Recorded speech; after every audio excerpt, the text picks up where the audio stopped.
The desert wind was dry and hot, blowing dust across the endless rocky land. The sun had started to set, painting the sky orange and blue. A transport rover stopped near an old wooden post buried in the ground.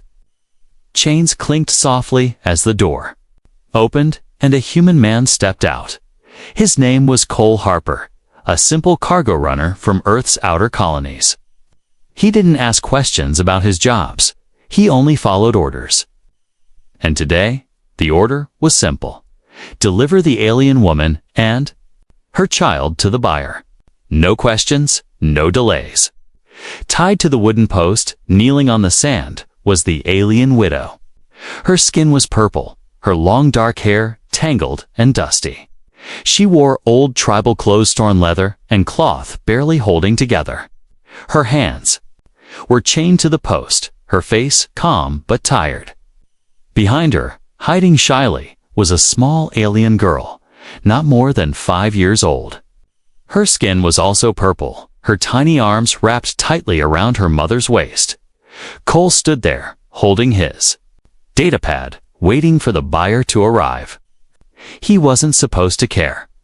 They told him she was a leftover asset, a burden, nothing more than property.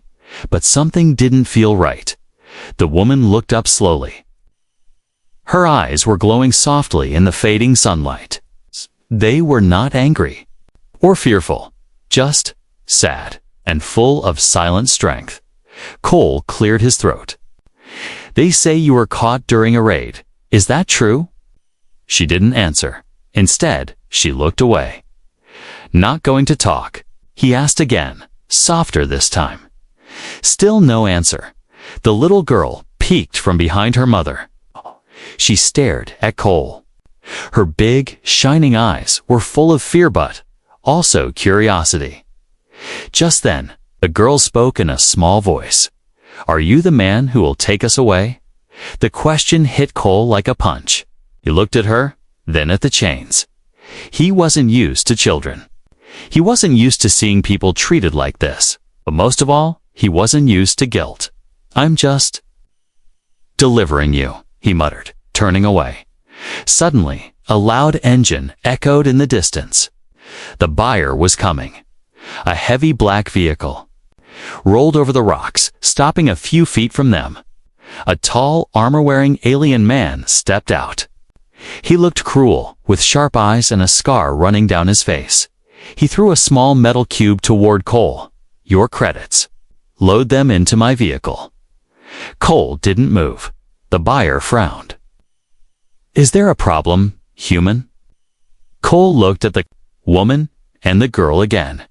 He noticed something for the first time on her wrist, just above the chain, a small burn mark. It wasn't fresh, but it was deep. Someone had branded her. The girl was still watching him.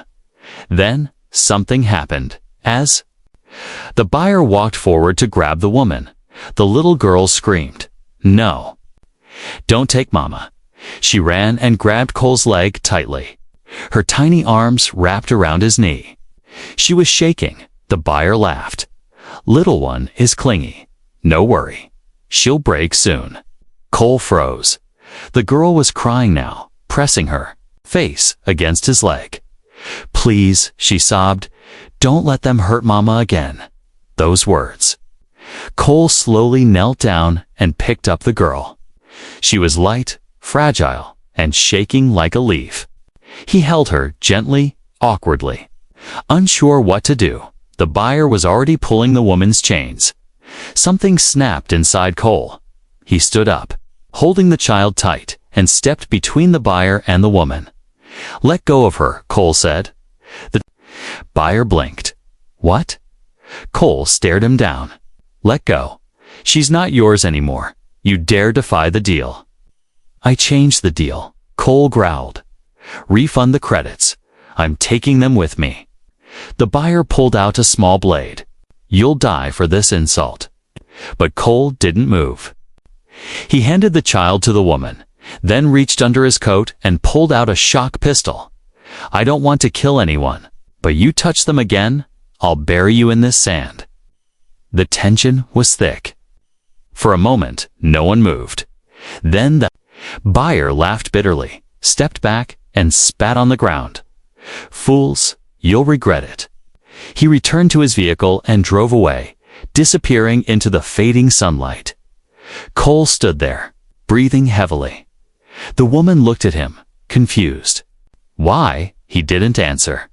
Instead, he broke her chains and said quietly, "You're free now." "Both of you?" The wind howled across the rocky hills as Cole drove the rover away from the trade point. The alien widow and her daughter sat silently in the back seat.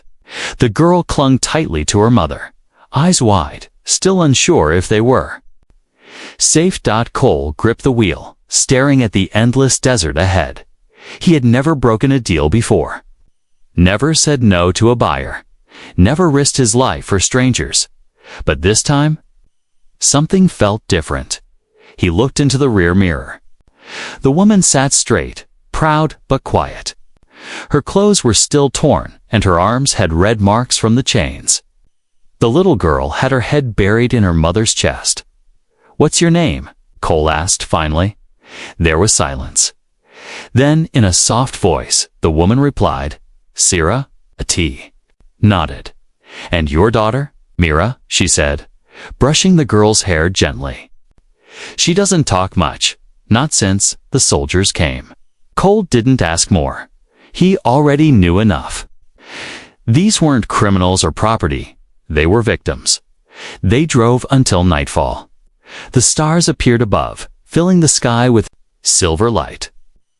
Cole stopped near a large rock formation and set up a small camp. He gave them food, warm blankets, and sat quietly by the fire. Sira looked at the food, but didn't eat. "Why did you help us?" she asked suddenly. Cole poked at the fire with a stick. "Because I couldn't watch it happen again." "Again?" she asked. He didn't answer. Instead, he looked at Mira, who was falling asleep in her mother's arms. "Your daughter called me the man who would take her away. And then, she held on to me like I was her last hope." Sira's eyes filled with tears. "She thought you were the one who saved her dreams. She doesn't know many good people." Cole swallowed hard. "I'm not good. Just tired of being quiet while others suffer." That night, none of them slept much. The desert was cold, and danger always moved in the shadows. At sunrise, Cole checked the rover and noticed something troubling. A tracking beacon was blinking. The buyer had placed a tracer on the vehicle. They were being followed. He cursed under his breath and rushed back to the camp. "We need to move," he said sharply. Now Sira stood up quickly, holding Mira close. "What's wrong?" "They're tracking us." Without waiting, Cole grabbed supplies and started the rover. The engine growled and kicked into life. Dust flew as they sped into a narrow canyon between cliffs. Cole switched off the beacon and tossed it into a ditch. "We just bought some time," he muttered. They stopped in a hidden cave. It was cold and dark, but safer than open ground. Sira sat near the wall, holding Mira in her lap. Cole placed some thermal blankets around them. Mira looked up at him. Her eyes were no longer just scared. They were searching for trust. She whispered softly, "Are you really taking us home?" Cole paused. "I don't know where your home is," he said gently, "but I'll make sure you're safe." That night, Mira did something unexpected. She crawled across the blanket and hugged Cole's arm. Then she rested her head on his shoulder. Sira watched, stunned. Her daughter hadn't touched another person in months, not after what happened to their village. "Why is she not afraid of you?" Sira whispered. Cole looked down at the child and answered quietly, "Because I didn't look away." By morning, they needed fuel and supplies. Cole decided to head to a nearby frontier town. It was risky. He was now a traitor in the eyes of the buyer, and maybe even the law. He left Sarah and Mira hidden in the cave and drove alone. The town was rough, full of mercenaries, bounty hunters, and criminals. Cole kept his head low as he walked through the market, picking up canned food, water, and a thermal battery dotted the fuel station. A tall alien guard approached him. "You look familiar," the guard said. Squinting, Cole forced a smile. "I get that a lot. You were on the edge of Sector 9 last week, right? Delivering cargo." Cole nodded casually, praying the guard wouldn't dig deeper. "Be careful out there," the guard said. "Word is, someone stole a pair of slaves. Buyer's offering a heavy reward." Cole's heart pounded. "Hope they find them," he said, then walked away quickly. Back in the rover, he drove fast, dust flying behind him. His hands were shaking slightly on the wheel. When he reached the cave, Sierra rushed out. "You're okay?" she said, relief in her voice. "I got what we need," Cole replied, smiling at Mira, who was already reaching for him. That night, Sierra looked at him differently. "You risked your life for us." "I told you," Cole said, sitting beside the fire. "I couldn't make that deal." Sierra looked down. "I was afraid no one would ever see me, or Mira, as more than property." "Well," Cole said, wrapping the blanket around the girl, "I see you both, and you're not for sale." The cave was quiet, but Cole couldn't sleep. He sat near the mouth of the cave, holding a small blaster in his hand, watching the stars flicker in the night sky. Inside, Sierra and little Mira slept under warm blankets, their breathing calm and steady. But Cole's mind was racing. The bounty on their heads would not go away. He had defied a buyer, someone powerful, someone cruel, and that meant someone was probably already looking for him. He glanced back into the cave. Myra had curled up beside Sierra, holding her hand tightly. That small gesture made something deep in Cole's heart ache. These two weren't just cargo anymore. They were his responsibility now, and maybe more. By sunrise, Cole had a plan. "We need to move further west," he said while packing supplies. "There's an old mining outpost near the cliff line. It's hidden, and the scanners won't reach it easily." Sierra nodded. "Do you think they're still chasing us?" "No." "They are," he said. "But they don't know who they're chasing anymore." They left the cave in the rover, crossing over sharp rocks and dry riverbeds. The journey was bumpy, but the landscape was breathtaking: red sand dunes, twisted rock towers, and deep, blue skies stretching endlessly above. Mira sat beside Cole now. She didn't say much, but her eyes stayed on him. Every time the vehicle shook, she reached out and held his sleeve. Cole smiled at her. "You okay, little star?" She nodded once. "Are we going to live here forever?" "Maybe not forever," he replied, "but long enough to be safe." Sierra turned from the back seat. "You call her Little Star?" Cole shrugged. "She shines brighter than most suns I've seen." Sierra looked away quickly, hiding a small smile. But safety was short-lived. As they neared the mining outpost, the rover's warning alarm beeped. "Incoming signal. Proximity alert." Cole checked the scanner and cursed under his breath. 2 scout bikes, fast ones, heading this way. He pulled the rover behind a large rock formation and shut off the engine. "We stay low, don't make a sound." The desert. Wind picked up again. Dust blew across the rocks as 2 black speeder bikes zipped past in the distance, their engines roaring. Both riders wore armor with silver crests on the shoulders, the same crest as the buyer Cole had betrayed. They didn't stop, not yet, but it was a warning. They were getting close. Cole waited an hour before starting the rover again. "We need to move now," he said firmly. "Tonight, we sleep inside the outpost, and tomorrow, we leave this whole region." The mining outpost was hidden inside a cliff wall. It was old, abandoned, and mostly broken, but still had a working power core and 1 sealed room. They sat up inside, and Cole locked the doors. Sierra cleaned Mira's face with a warm cloth while Cole checked the generator. It buzzed softly and then light. For the first time in days, they weren't sitting in darkness. Mira clapped her hands. Cole smiled and gave her a ration bar. Not chocolate, but it's sweet. Sierra came and sat beside him. You're risking everything for us, she said. I already did, Cole replied. You could have walked away. I could have, he said, glancing at Myra, who was now exploring the corner of the room. But then she would have never called me Dad. And I don't think I could have lived with that. Sierra looked down at her hands. My people? She said slowly, we used to believe in spirit bonds, that sometimes a stranger would arrive not as an enemy, but as a savior. Cole looked at her. And you think I'm that? I don't know what to believe anymore, she whispered. But Mira, she believes in you. Cole felt a lump in his throat. He turned away and said, Then, I better not let her down. That night, Myra had trouble sleeping. She kept waking up from nightmares. Cole sat beside her, gently patting her back. She dreams of fire. Sierra said quietly. Our village, it burned. I'm sorry, Cole whispered. No child should live through that. In the middle of the night, Mira curled up next to Cole, resting her head on his chest. He didn't move. He just wrapped his arm around her and let her sleep. Heavy clouds gathered above the mining outpost as the wind howled through the broken metal walls. A storm was coming. Cole could feel it in his bones. He stepped outside for a moment, the dry air pressing against his face.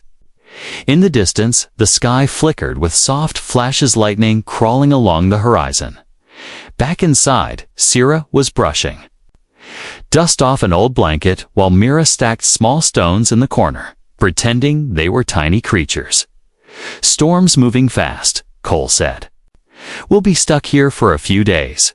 That's okay, Sierra replied, sitting beside her daughter. We've been through worse. Cole nodded, but inside, he was worried. Storms in this region could knock out power and make communications impossible. The bounty hunters found them during the storm. There'd to be no way to call for help. He decided to secure the area. I'm going to block the main door, he said, just in case. As he moved old crates and metal beams in front of the entrance, he heard Myra giggle for the first time. He paused and looked back. Sierra was tickling her gently, and the little girl's laughter filled the room like sunlight breaking through clouds. Cole smiled. He hadn't heard that sound in years. Not since Earth. Not since his own family. A flash of memory hit him. His younger sister laughing the same way before she got sick. Before the war took everything, he shook the thought away and focused on the door. Later that evening, as the wind grew louder, they sat together near the small heater. The lights flickered, but the warmth stayed. Sierra handed Cole a bowl of hot broth. It's not much, but it's warm. He took it and nodded. Better than anything I've had on the road. They ate in silence for a few minutes. Mira curled up in Sierra's lap, yawning, done. Sierra spoke. I want to thank you, not just for saving us, but for not treating us like we're less. You're not less, Cole said firmly. She looked down. To most, we are. I was once part of a proud tribe. We had our own land, our own ways. But after the invasion, we were scattered. My husband was taken during a raid.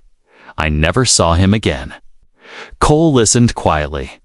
I tried to protect Mira, she continued, but I couldn't stop them. They burned everything. I thought it would be the end, but it wasn't, Cole said gently. You survived. She survived. That means something. Sierra looked at him. What does it mean to you? He thought for a moment. It means I was given a second chance to protect someone again. Maybe that's why I couldn't walk away. Suddenly, a loud crack hit the building. The lights went out. Myra gasped and grabbed her mother tightly. Cole stood up, pulling out a flashlight. Generators down. I'll check it. Sierra shook her head. It's too dangerous outside. I've dealt with worse, he said. With a smirk, he stepped outside into the storm. The wind whipped his coat and stung his eyes with dust. He pushed forward toward the power unit behind the outpost. But then, he saw something. Footprints. Fresh ones. They weren't his. His heart started pounding. He moved quickly to the generator and opened the panel. A wire had been cut deliberately. Someone had been here. Maybe even still nearby. Cole fixed the wire, restarted the generator, and rushed back inside. They found us, he said. Sierra stood, alert. Now what? We don't run, Cole said. Not this time. He handed Sierra a small stun stick. If anyone breaks and protect Mira. Sierra nodded, fierce and silent. An hour passed. Then too, the storm outside roared like a beast. Lightning flashed through the cracks in the metal walls. Then a thump. Cole raised his blaster and stepped toward the door. Another thump. He opened a hidden panel beside the entrance and checked. The camera feed, two dark shapes stood outside. They weren't from the buyer's crew. They wore different gear. Mercenaries. He whispered to Sierra, get Mira into the back room. Lock the door. Sierra grabbed her daughter and disappeared without a word. Cole stood alone in the main chamber. Heart pounding, weapon ready. The door creaked. The metal groaned, then dash bang. The door flew open and two armed men rushed in.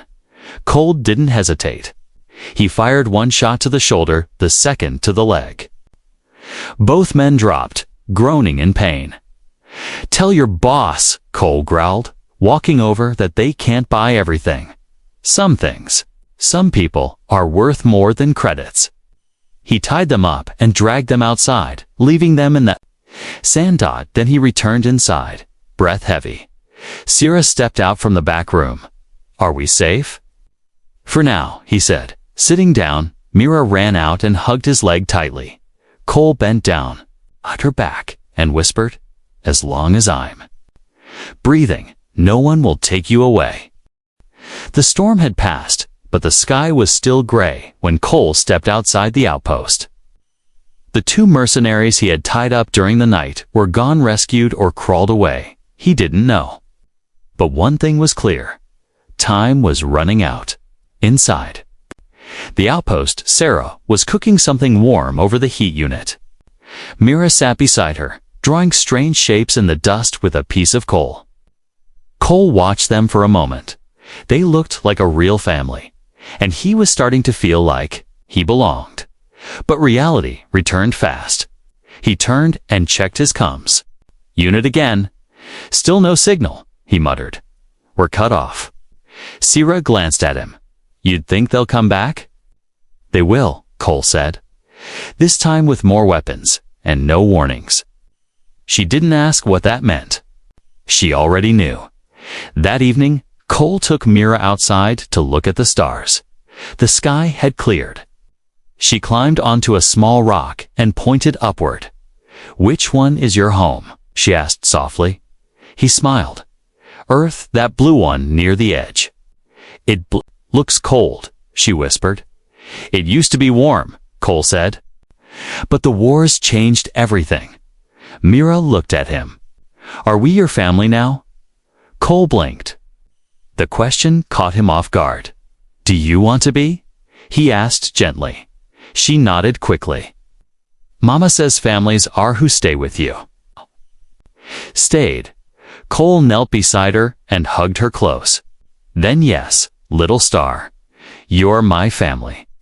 Inside, Sierra heard everything.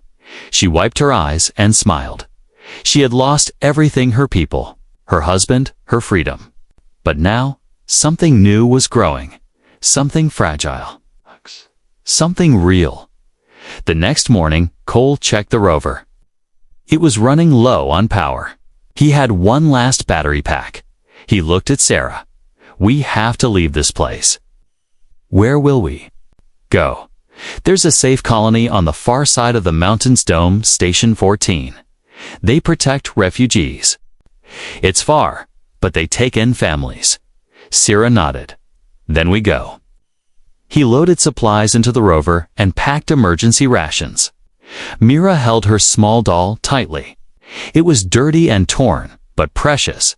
As they were about to leave, Sira stepped beside him. Thank you for giving us a chance. You don't have to thank me, Cole said. Just stay alive. That's enough. The journey to Dome Station 14 was long and dangerous. They passed through abandoned war zones, burnt forests, and broken towns. They stopped only at night, sleeping in the rover, always alert. Twice, they had to hide from patrol drones. On the third night, Mira fell ill. She had a fever, and her breathing was weak. Sira held her close, panic in her eyes. She's burning, she whispered. Cole felt her forehead. We need medicine, fast. There's a village, Sira said. I remember it. Just west of here. The people are poor, but they help travelers. Cole drove through the night.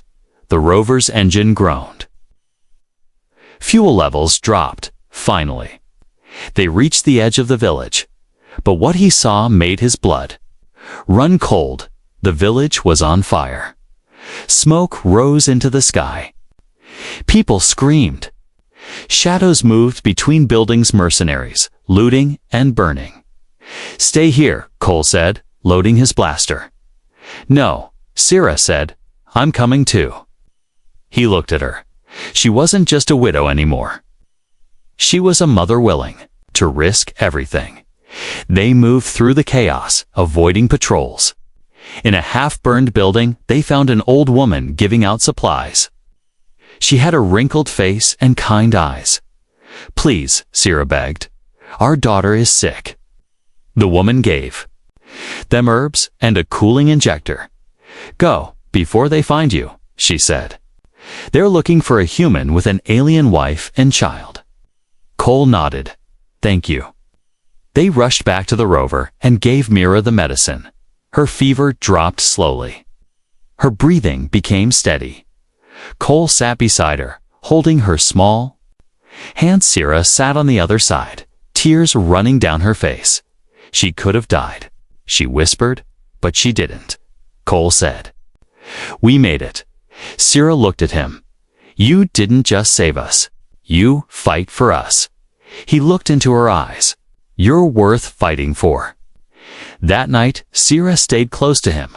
She spoke in her native tongue for the first time, soft, musical words that meant you are ours now. Cole didn't need a translator. He understood. And for the first time in years, he wasn't alone. The tall silver gates of Dome Station 14 opened slowly as Cole's rover approached. Guards in blue and black armor raised their weapons, but lowered them once they scanned his ID. State your purpose. One of them asked sharply. Cole stepped out of the rover and looked the officer in the eye. Refuge. I'm requesting safe entry for my family. The guard scanned inside the vehicle, pausing when he saw Sira and Mira. His face changed. A human with an unregistered alien widow and child. The guard muttered, That's illegal. Without bond papers, Cole felt tension rise. We're not smugglers. We're family. The guard stared at him. Then he tapped a code into his device. Take them to holding. The council will decide. They were brought into a cold, white room with steel benches and bright lights. Mira clung tightly to her mother's side. Sira sat calmly, but Cole could see the worry in her eyes. This isn't right, he whispered. You saved your people once. I saved mine. And now they treat us like criminals. Sira nodded slowly. It is always like this. We're seen, but never accepted. The door opened, and a tall, stone-faced woman entered. She wore the uniform of a station judge. Her nameplate read Counselor Vera. She sat behind the desk, looked at the file in her hand, and said, You were assigned to deliver an alien widow and her child to a registered buyer. Instead, you disappeared with them. Cole stood up. Yes, I broke the order. You understand, that's a criminal offense. Yes, he said, voice steady, but I won't apologize for it. Counselor Vera raised an eyebrow. Explain. He took a breath when I saw them. Chained, treated like property. Something inside me changed. They weren't cargo, they were people. A mother and a little girl who had already lost everything. Sierra's eyes welled up with silent tears. Cole continued. The girl called me the man who would take her away. And I did, but not to sell. I took her away from the nightmare. I gave them safety. A name. A future counselor. Vera stared at him. So what are you asking from us now? I'm not asking, Cole said. I'm telling you they're my family now. I don't care about papers or systems. That's my wife. That's my daughter. Myra looked up at him and smiled. Vera was silent for a long moment. Then she looked at Sierra. Do you confirm this bond? Sierra stood slowly. He gave up everything. For us, my child calls him father. I call him husband. If that breaks your rules, then your rules are broken. They were taken to a private chamber while the council met. Cole paced the floor like a trapped animal. Sierra sat quietly, holding Myra in her arms. I thought this place was safe, Cole said bitterly. But even here, they want to judge us for love. Sierra spoke softly. Love frightens people in power, because it's the one thing they can't control. After an hour, the door opened again. Counselor Vera entered, followed by 2 guards. We reviewed your case, she said. The law states no human-alien bond is valid without clearance from central systems. However, she paused. An ancient clause in the Human Center Accord says that if a child accepts a protector as their parental bond in front of council, that bond becomes unbreakable under Dome law. Cole blinked. So what does that mean? Vera turned. To Mira, child, she said gently, do you accept this man as your father? Mira walked forward, small and brave. She held Cole's hand tightly and said, he was my father before anyone asked.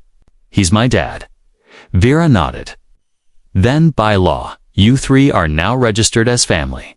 No one can separate you. Not a buyer, not a government, not even this council. Sierra gasped and covered her mouth with her hand. Tears fell silently.